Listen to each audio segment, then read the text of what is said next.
ॐ नमो भगवते वासुदेवाय।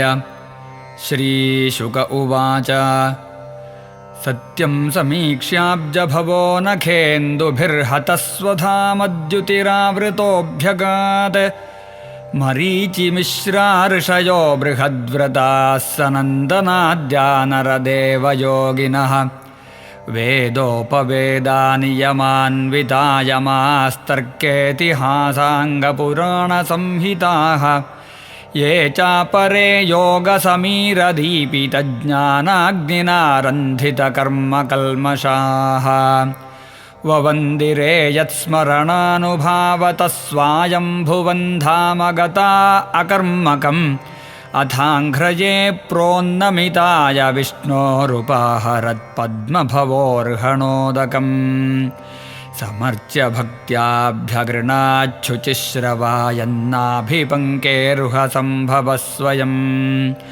धातुः कमण्डलुजलन्तदुरुक्रमस्य पादावने जनपवित्रतया नरेन्द्रः स्वर्धुन्यभून्नभसि सा पतति निमार्ष्टिलोकत्रयं भगवतो विशदेव कीर्तिः ब्रह्मादयो लोकनाथाः स्वनाथाय समादृताः सानुगा बलिमा जह्रुः संक्षिप्तात्मविभूतये तोजैः समर्हणैः स्रग्भिर्दिव्यगन्धानुलेपनैः धूपैर्दीपैः सुरभिभिर्लाजाक्षतफलाङ्कुरैः स्तवनैर्जयशब्दैश्च तद्वीर्यमहिमाङ्कितैः नृत्यवादित्रगीतैश्च शङ्खदुन्दुभिनिस्वनैः जाम्बवानृक्षराजस्तु भेरीशब्दैर्मनोजवः विजयन् दिक्षु सर्वासु महोत्सवमघोषयत्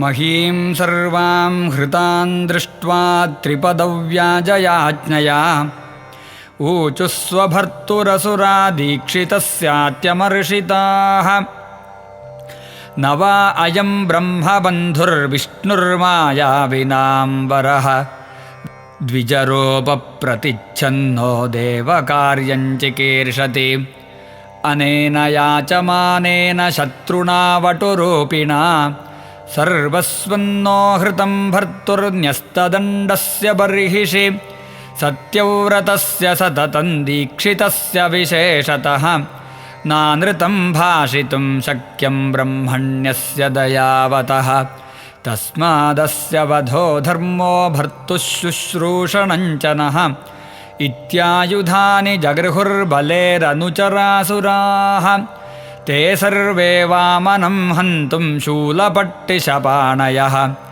अनिच्छतो बले राजन् प्राद्रवञ्जातमन्यवः तानभिद्रवतो दृष्ट्वादितिजानीकपान् नृप प्रहस्यानुचरा विष्णोः प्रत्यषेधन्नुदायुधाः नन्दः सुनन्दोऽथ जयो विजयः प्रबलो बलः कुमुदः कुमुदाक्षश्च विश्वक्सेनः पतत्रिराट् जयन्तः श्रुतदेवश्च पुष्पदन्तोऽथ सात्वतः सर्वे नागायुतप्राणाश्च मून्ते जघ्नुरासुरीं हन्यमानान् स्वकान् दृष्ट्वा पुरुषानुचरैर्बलिः वारयामास संरब्धान् काव्यशापमनुस्मरन् हे विप्रचित्ते हे राहो हे नेमे श्रूयतां वचः मा युध्यत निवर्तध्वन्ननः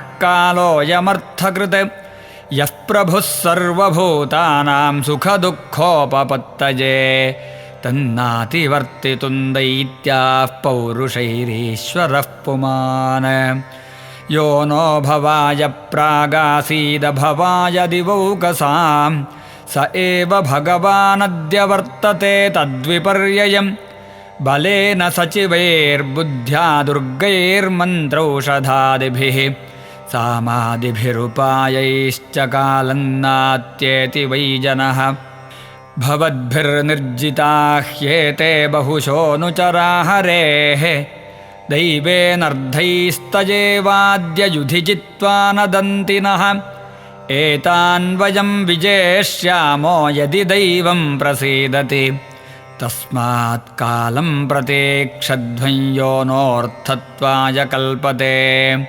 श्रीशुक उवाच पत्युर्निगदितं श्रुत्वा दैत्यदानवयूथपाः रसान्निविविशूराजन् विष्णुपार्षदताडिताः।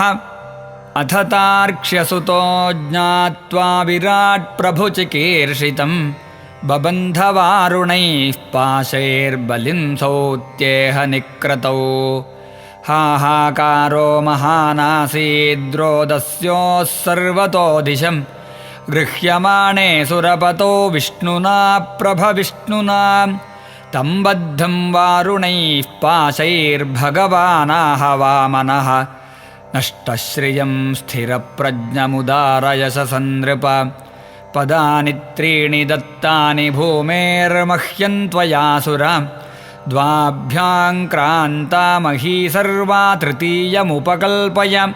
यावत्तपत्यसौ गोभिर्यावदिन्दुः सहोडुभिः यावद्वर्षति पर्जन्यस्तावती भूरियन्तव। पदैकेन मया क्रान्तो भूर्लोकखन्दिशस्तनोः स्वर्लोकस्तु द्वितीयेन पश्यतस्ते स्वमात्मना। प्रतिश्रुतमदातुस्ते निरये वास इष्यते विषत्वन्निरयं तस्माद्गुरुणा चानुमोदितः। वृथा मनोरथस्तस्य दूरे स्वर्गः पतत्यधः प्रतिश्रुतस्यादानेन योऽर्थिनं विप्रलम्भते। विप्रलब्धो ददामीति त्वयाहं चाढ्यमानिना तद्व्यलेकफलं भुङ्क्ष्व निरयं कतिचित्समाः। इति श्रीमद्भागवते महापुराणे पारमहंस्यां संहितायाम् अष्टमस्कन्धे वामनप्रादुर्भावे बलिनिग्रहो नामैकविंशोऽध्यायः। सर्वत्र गोविन्दनामसङ्कीर्तनं गोविन्द गोविन्द।